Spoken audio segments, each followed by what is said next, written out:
A local animal shelter needs your help as they deal with a kennel cough outbreak. Tonight, our Maggie Smoka shows us how you can lend a hand to the Central PA Humane Society as their dog area remains shut down for the next week.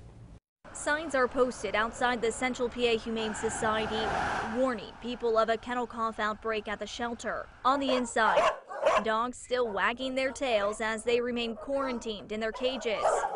Not allowed to be taken past shelter grounds as the virus passes. Once it runs through and you've killed all of it with antibiotics, that way nobody's getting it. You're not adopting out dogs with kennel cough, and you're not facing kennel cough 3 months down the line from the same strain. The Humane Society has the original 6 infected dogs blocked off, and it's been busy as staff continues cleaning. Right now, they're in need of more than just some volunteers. We can always use cleaning supplies, bleach, laundry detergent. We go through a ton of bleach and laundry detergent, paper towels, and we're also in need of large dog wire crates. Humane Society leaders are hoping the strain passes by next Wednesday. That way they'll be able to take animals and start adoptions once again. And these dogs can hopefully find their forever homes. In Altoona, I'm Maggie Smolka, WTAJ News.